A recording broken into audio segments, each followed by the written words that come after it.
Hello and welcome to the first lecture of AGRO 110, Introduction to Plant Science. I'm Dr. Martin Stone and I'll be your instructor this semester. I'm recording these lectures to be put onto a YouTube channel because it is easier for some students to view these based on their bandwidth abilities. Let me say that the slide show itself will appear on Blackboard without my voice. But if you would like to hear my voice talking about the slides, then this is the place to come. I also will tell you that these talks that I will place on my YouTube channel are in no way as fulfilling or complete as being in class or attending a Zoom lecture. I am going to go through the slides and explain the material, but I will not offer anecdotes or have that very interesting and special class interaction where students ask questions and we have a discussion in class. So this is a bare bones presentation and an explanation of the PowerPoint slides. Okay, so with that introduction, this is the first chapter of class, and we have to start off by talking about how to understand our crops, our crop origins, our naming, and our classification system for these crops. Let's first of all begin to talk about the domestication of the crops. So we can divide plant propagation up into two general methods. One is vegetative or asexual, that is without sex, so cloning, if you will, and then the other one is sexual, or generally seed propagation. You take the best seed from the previous crop and save it. And this is going to be important for the remainder of the semester. Cloning versus offspring that's the result of blended characteristics from a mother and a father contributing genes. Also, we have some really fantastic federal programs here in this country. One of them is the National Genetic Resource Program, NGRP, and another one is the Germplasm Resources Information Network, or GRIN. I would encourage each of you to look these programs up and investigate them on their websites. I personally have used the second one, GRIN, as a successful way to order interesting seeds to experiment with in my garden and in potential research projects. For instance, you can go online and order corn plants that are genetically sourced from all over the world. You can get African blue corn, North American red corn. You can get all kinds of corn accessions. I've also grown black bean accessions in my garden. That was very interesting. And even edamame soybeans from all over the world. But if you get on there, you'll see that there are a lot of plants that they will send to you in envelopes. Maybe you'll get 5 seeds, maybe you'll get 25 seeds, free of charge for you to try. They do sometimes appreciate and encourage feedback. So one of these is for vegetatively propagated plants, and one is for sexually propagated plants or seed plants.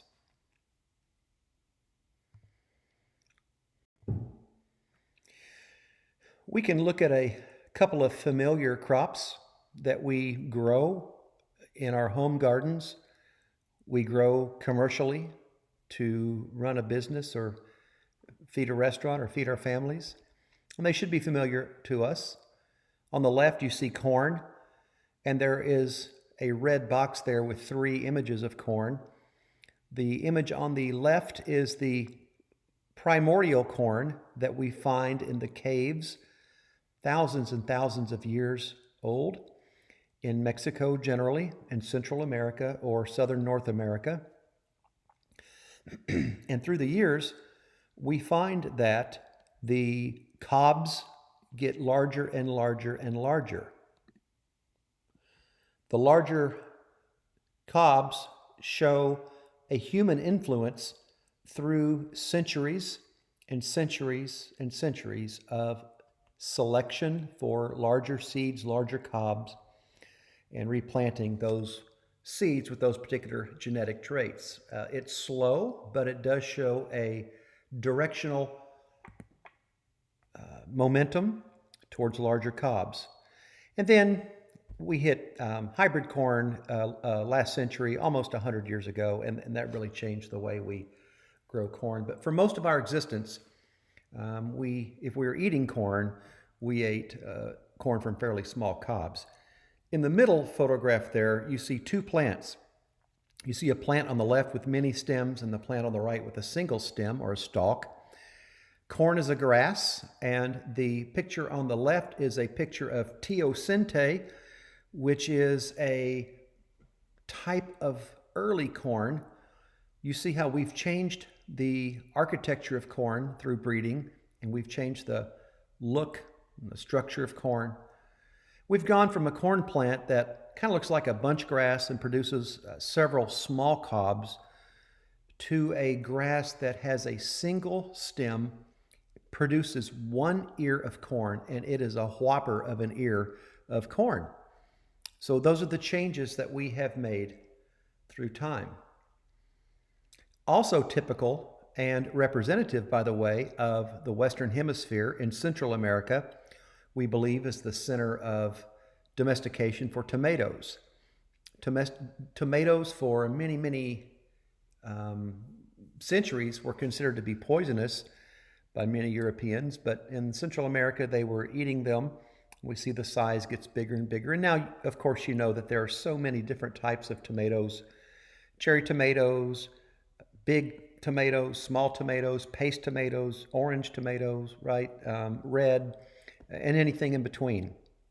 So again, through human activity, through selection, we see that we have been able to steer and guide, whether unknowingly for most of our human existence or in the last 100 years through breeding programs with a scientific directionality to improve the size and quantity and yield of these crops.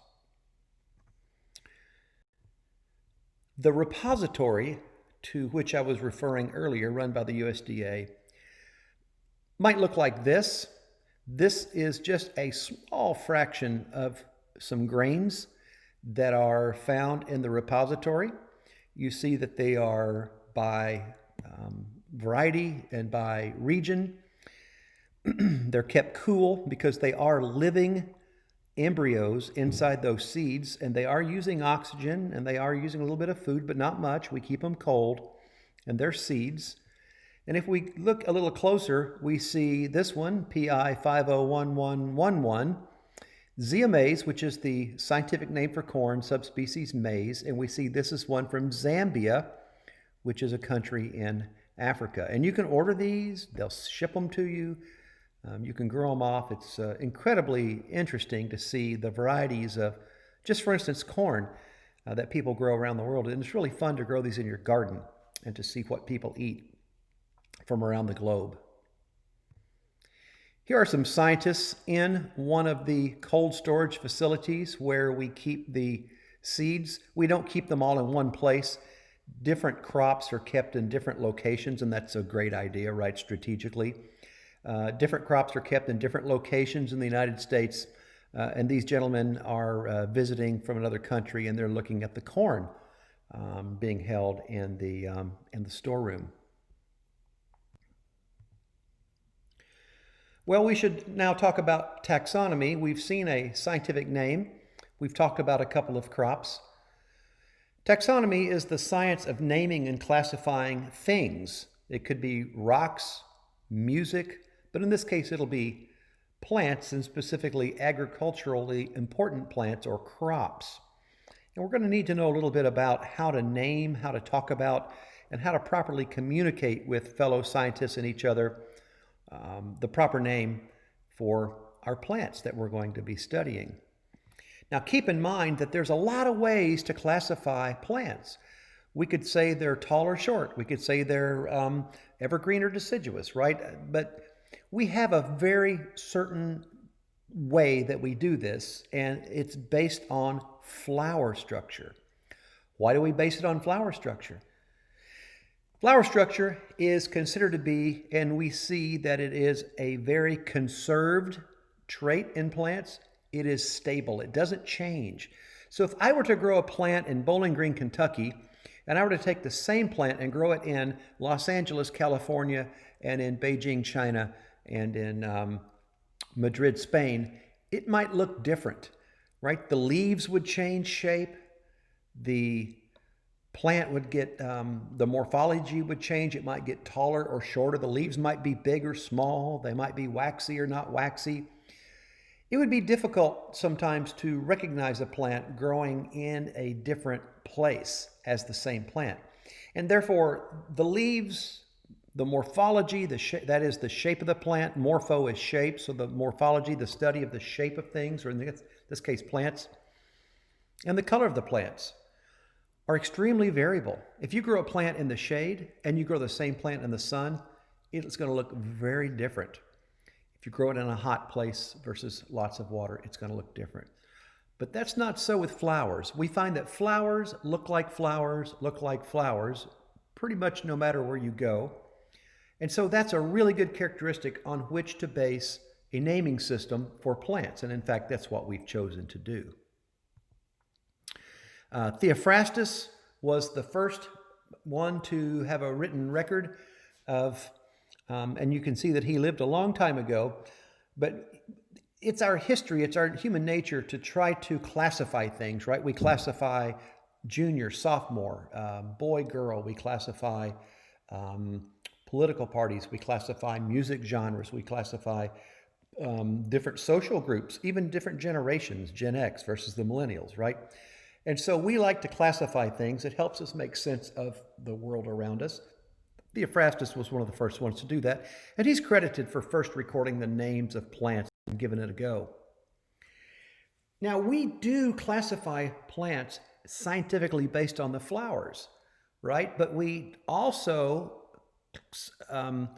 classify plants based on these characteristics: climatic adaptation, agronomic use, life cycle, botanical classification, place of origin, leaf retention, stem growth and characteristics, and even more. And we're going to talk about these as we go through the next chapter or two in class. So keep these in mind. The problem with naming and classifying plants is plant names vary by location.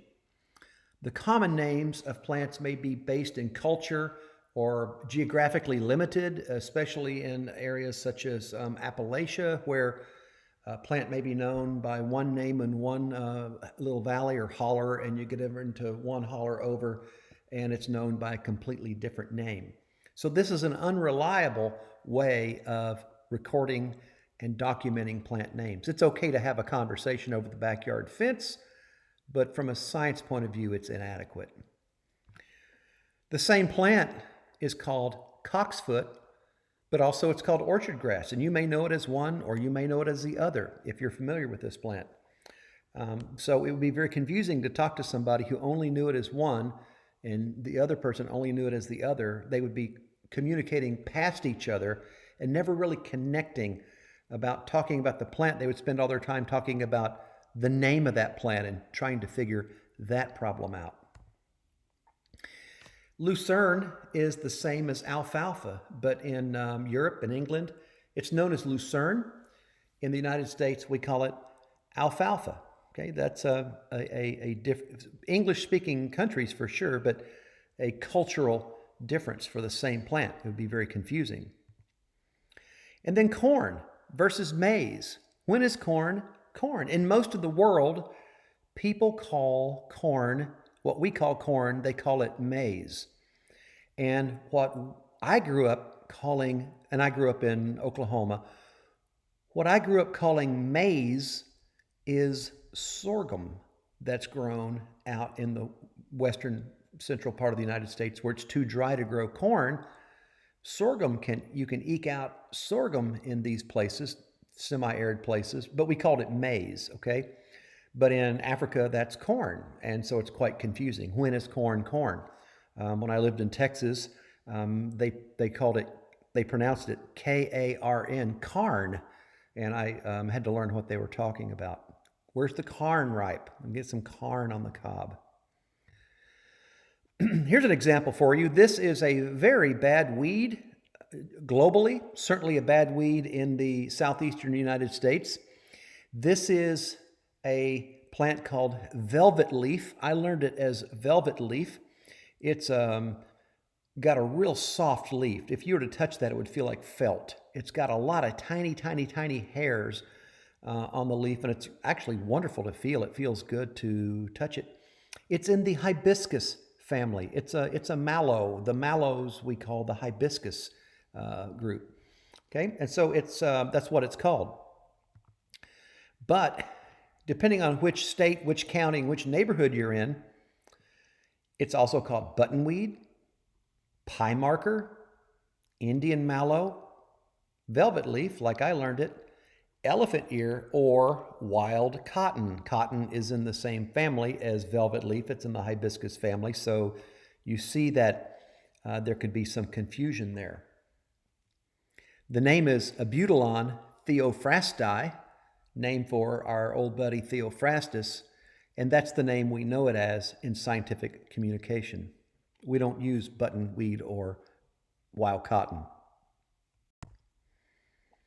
So what are we going to do about this problem of communication? We can't spend all our time, and besides, those are English names, and if you're from Russia or Japan, boy, you know it by something completely different, and you don't even know our alphabet or our language, and we don't know all the other languages in the world, and this weed is global, what we would call cosmopolitan, which means global, globally distributed. So the solution is to come up with a naming system that's universally administered by a group. In this case, it's the International Board of Plant Nomenclature.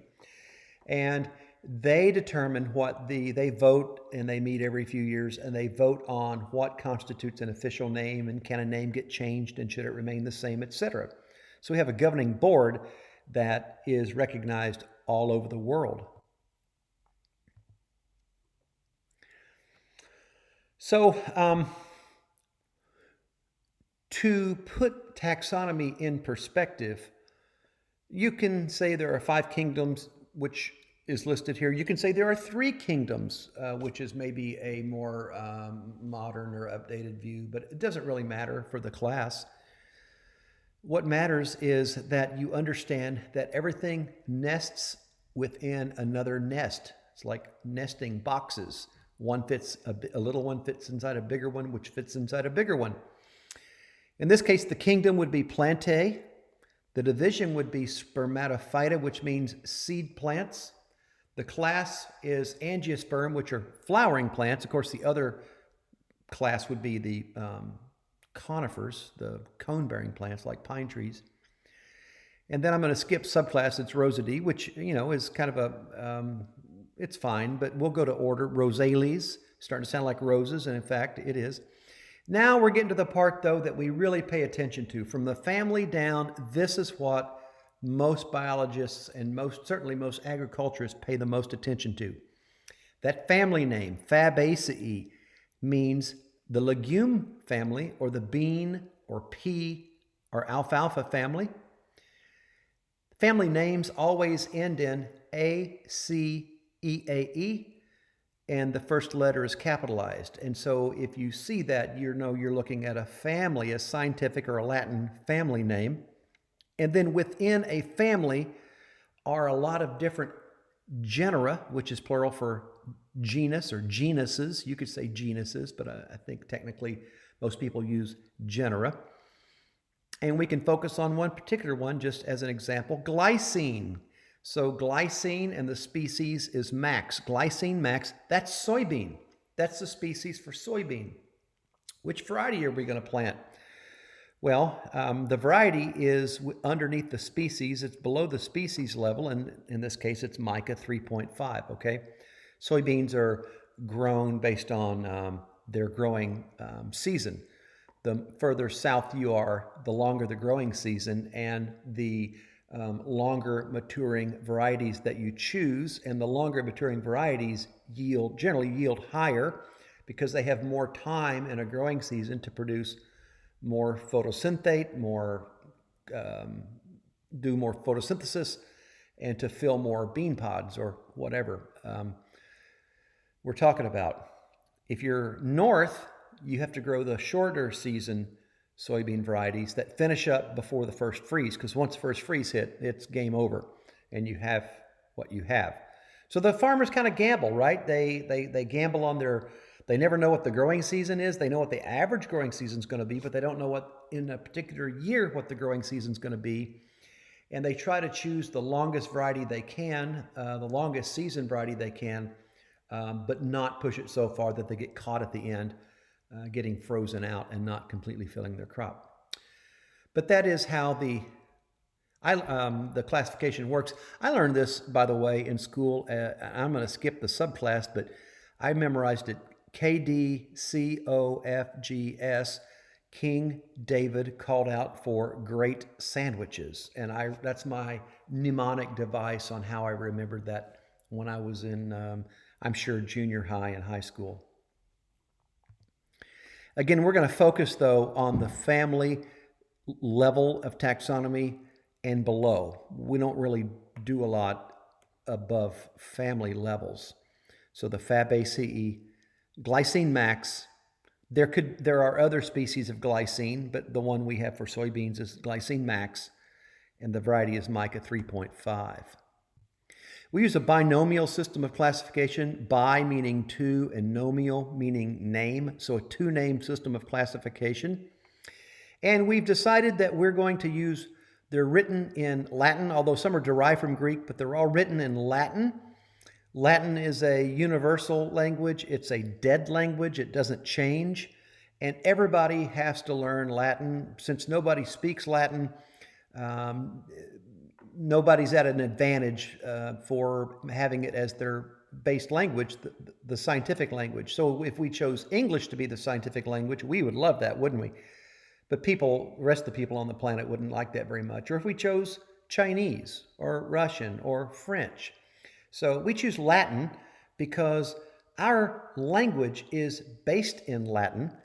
Those are the Latin-based languages or the Romantic languages. A few of them are Italian, French, English, and Spanish. And so we do have a bit of an advantage because our language is based on Latin words a lot, and hopefully you'll see that as we go through this section. It was developed by a fellow named Carl von Linné. He was a professor at the University of Uppsala in Sweden in the 1700s. And we were really struggling as a scientific community on how to name plants. There were all kinds of proposals, and they were clunky, and they didn't work very well, and nobody could really decide on which one to use.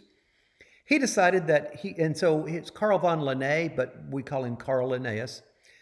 Each plant, he decided, should have two names, a binomial, right? Two names. Each plant should have a genus, which for us would be our last name, okay? And then a species or a specific epithet, which is a first name. So Trifolium repens is a white clover. You know that as one of the clovers you find out in the lawn area. It's a really good forage and pasture plant as well. Trifolium repens would be known as Doe Janes because Trifolium is the genus, and that's kind of like a last name. And then there are a lot of species of Trifoliums, and I'm going to go over some in just a moment. But that would be, for instance, somebody's name, repens. Let's examine that name there at the very bottom, Trifolium repens. It's written in italics. That's important, as you're going to find out, because we write the Latin names in italics. Okay, so that is properly written. The first letter of the genus, Trifolium, is always capitalized. the first letter of the species or specific epithet is, you don't even have to capitalize it. Sometimes you can capitalize it based on a geographic name or somebody's last name, but you're never wrong if you use the lowercase. You see that L, that capital L period behind the word repens? That means Linnaeus described that plant, and his description in mid-1700s, so that's a long time ago, right? He's still right about it. He was good. He was really good. And it's still holding up. So he gets just a capital L period. Like a famous artist just gets a letter or a name. Linnaeus gets an L. Something else about this name that I think you may find interesting, trifolium. Tri means three, like a triangle, three-sided polygon, or a tricycle, a three-wheeled bicycle. And so that means it has three leaves. In this case, it has one leaf divided up into three parts. Okay. So if you think about the lucky four-leaf clover, most clovers are trifolium, three-leafed, and then you could find that lucky four-leaf clover. Repens means it's repentant or growing along the ground. So what happens if two people have the same last and first name? Well, it gets confusing, right? The thing that I like about Latin names, especially botanical Latin names, is that they are phonetic and descriptive. Phonetic means that you just pronounce them as you see them. There's no right way to pronounce the Latin name. Of course, there's a proper way to speak Latin, but in science, as long as we get all the syllables in there, we feel pretty good about ourselves. And it's often descriptive, and this makes it very interesting and quite useful to understand the plants. So if you see a name referring to phyla, macrophylla, or macrofolius, that means leaves. The phyla or folius means leaves. Like a folio is like a notebook, and the pieces of paper are considered to be leaves on that piece of paper. So, for instance, so for flowers, it's flora, and so we have Magnolia grandiflora, written in italics, properly written. The first letter, Magnolia, of the genus is capitalized. The first letter of the species name, grandiflora, is not capitalized.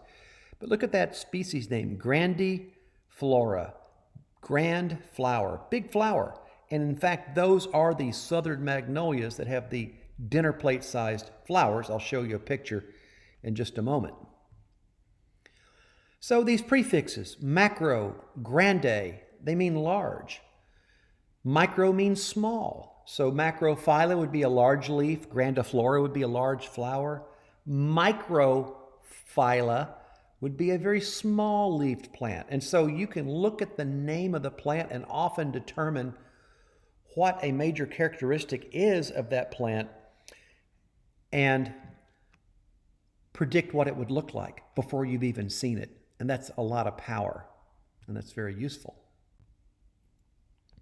Here's a picture of Magnolia grandiflora, the very large flowered. And once you see this right, now you understand it's familiar. It's a very large flower.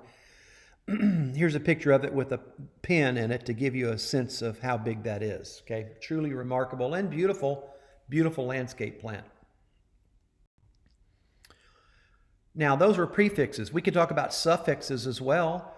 So repens means creeping. We looked at Trifolium repens just a moment ago. It means it's a creeping. Trifolium repens, you would say, well, that's a three-leafed creeping plant, and that would be white clover.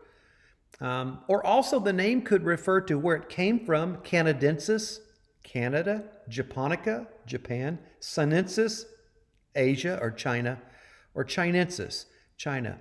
But note that these are not capitalized because these are generally referring to regions. So Canadensis refers to northern North America, Japonica, the general area around Japan, Chinensis, the general area around China. We can also have names a little more familiar and closer to home. We could have Caroliniana, which means it's from the generally from the Carolina, the mid-coast of the Atlantic Ocean in North America. We have a lot of them that grow in Kentucky called Virginiana. Kentucky used to be part of Virginia, and Virginiana just refers to kind of inland Ohio River Valley, little Appalachian area.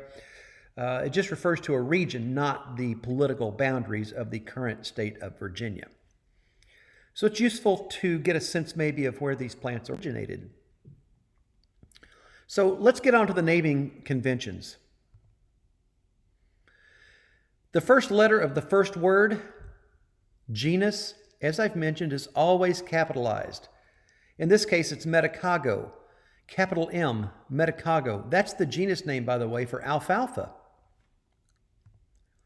The second word, which we'll call the species or the specific epithet to be more precise, is all lowercase.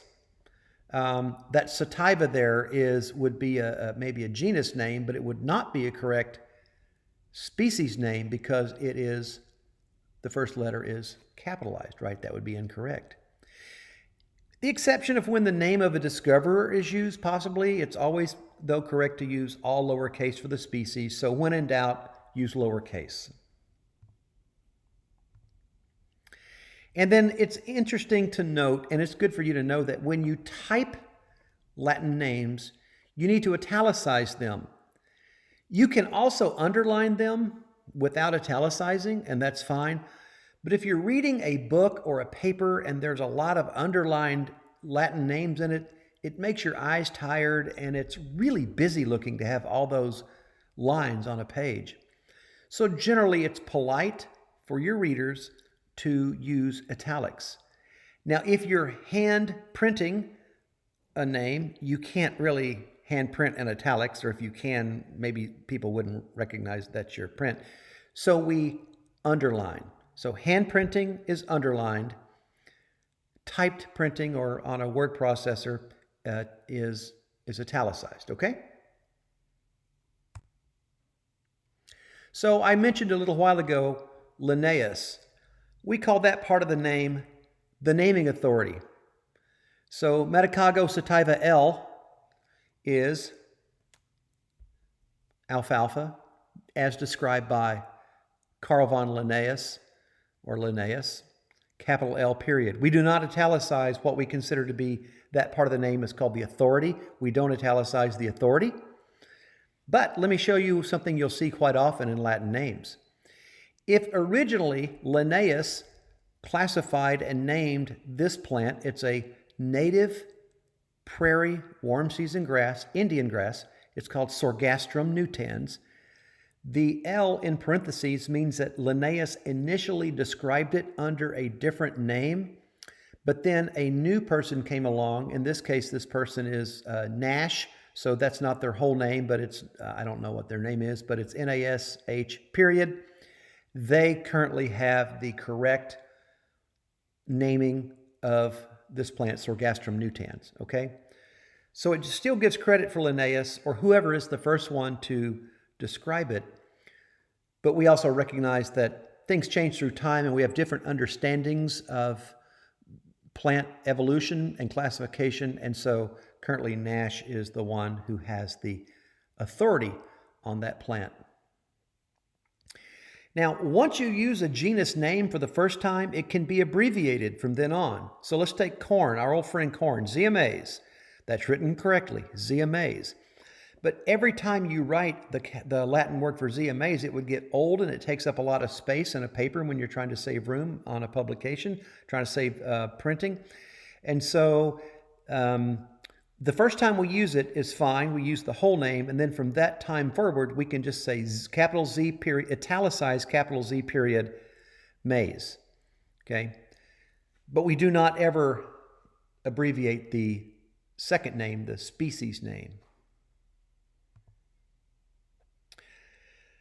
Let's talk about how to name a variety or a cultivar name, the naming conventions. You can use one or the other of two methods. Here they are. Let's look at Capsicum annuum. Capsicum annuum is peppers, edible peppers, hot peppers, bell peppers. Capsicum is the genus for peppers, and annuum means it's an annual, or that it is grows one season. L is the naming authority. And then if it's a heat wave, we can say lowercase CV period, and then just type the words heat wave, no italicize, no underline, usually capitalized. Each word is usually capitalized, heat wave. And that would be correct. Or we could write it capsicum annuum, single quote, heat wave, not double quote, heat wave. Okay, so an alfalfa variety could be Medicago sativa Pasture Plus. In this case, the plus is not the naming. The person who named this didn't capitalize the plus in Pasture Plus. Okay, but not both. You don't use CV or single quotes. You just use one or the other. So let's take a quiz and test our knowledge on this, because this question exactly or very darn near it will appear on your first test, and probably on your final, and maybe a few in between. So take a moment and look at this slide and see which of the following binomial names is correct.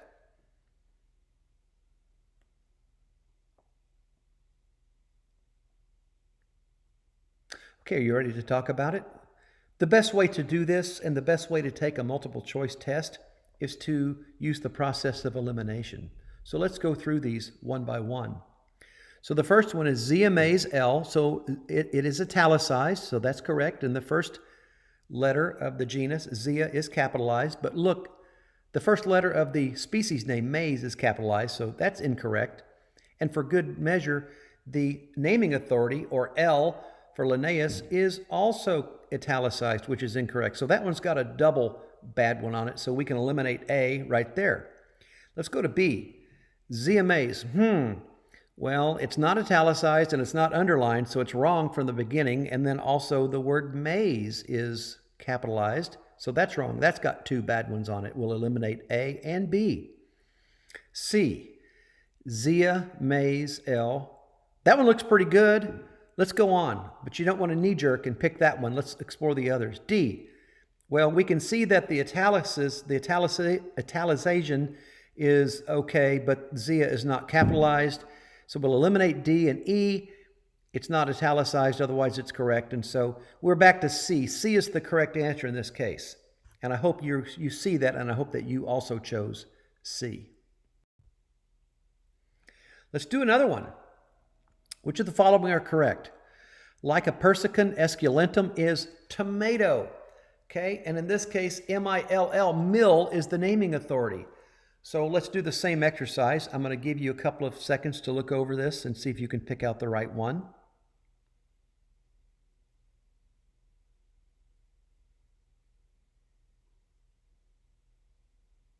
There's a lot to look at here. Let's go through these one at a time like we did before.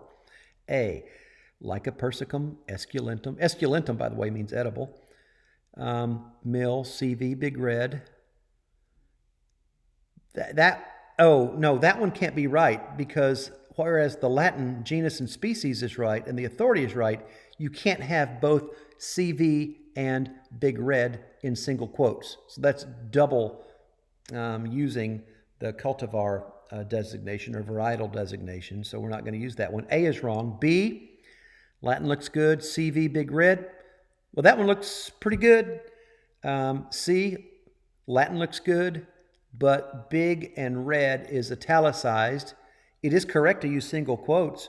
And also the naming authority in C, mill, is italicized. So that one's got a couple of things wrong with it. We can eliminate C. D, we can use L. esculentum, but we have CV in italicized and quotes, and also big red is italicized. So that one's got a lot wrong with it. E, L. esculentum, CV, well, the CV and the big red are italicized, so that's wrong.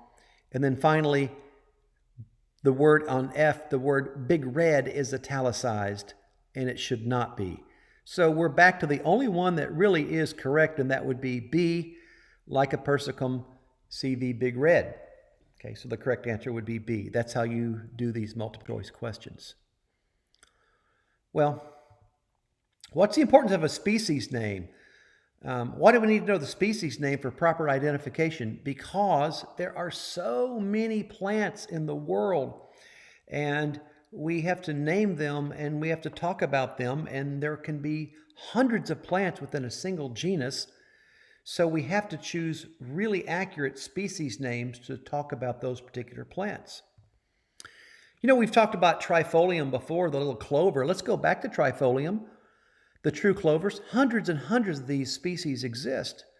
Trifolium repens, which we're familiar with, white clover. Trifolium protense, red clover. Trifolium hybridum, alsite clover. Trifolium ambiguum, cura clover. Trifolium incarnatum, crimson clover, and on and on and on. So you see, the trifolium genus, all these plants fit inside the trifolium genus, or beneath, rather, the trifolium genus, but they're different species. And even within each of those species, we could have varieties, right? We already looked at those, like under repens, the Dutchman clover.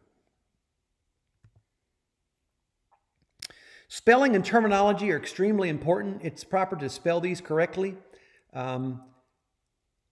We say the names, they sound alike, John Brown and John Brown, but they're spelled differently, aren't they? Or Tony and Tony.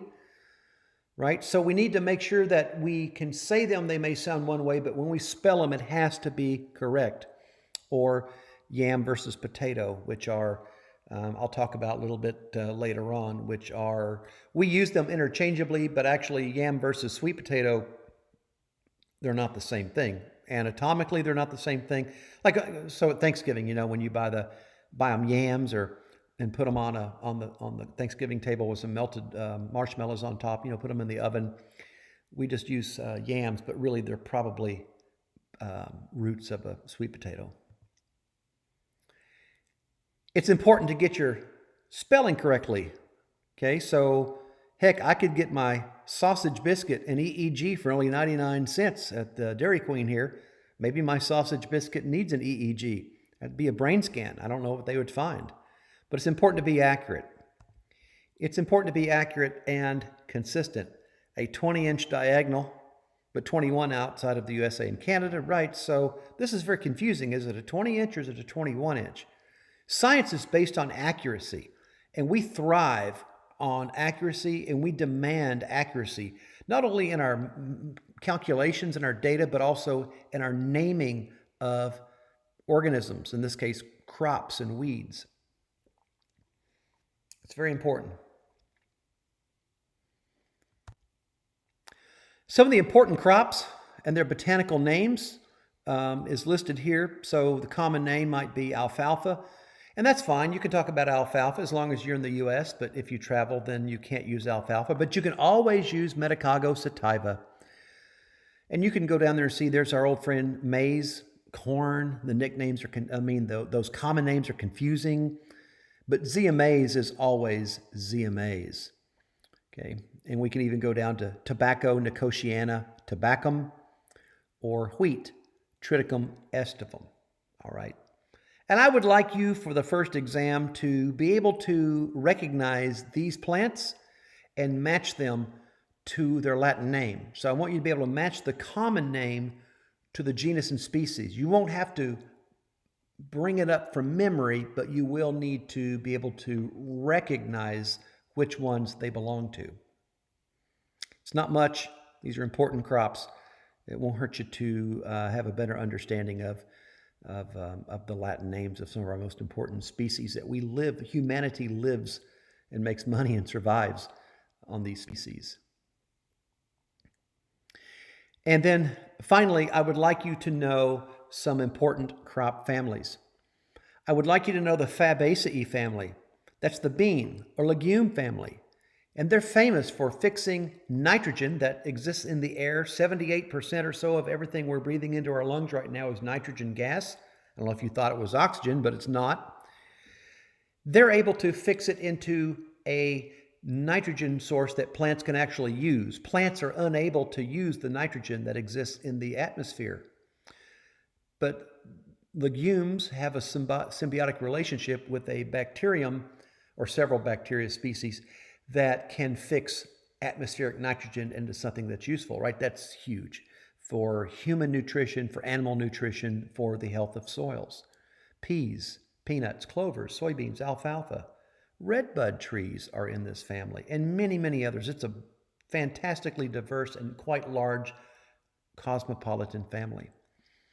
I'd like you to know the Poaceae family. Remember that ACEAE is appearing in all of these names. The grass family, it's the largest family of flowering plants. Corn, rice, sugarcane, tall fescue, bluegrass, wheat, oats. So many of the carbohydrates that we eat as a human population on the globe are derived from this one plant family, the Poaceae family. In fact, in some places, it's pretty much all they eat, and they do show signs of malnutrition because they do not have a balanced diet.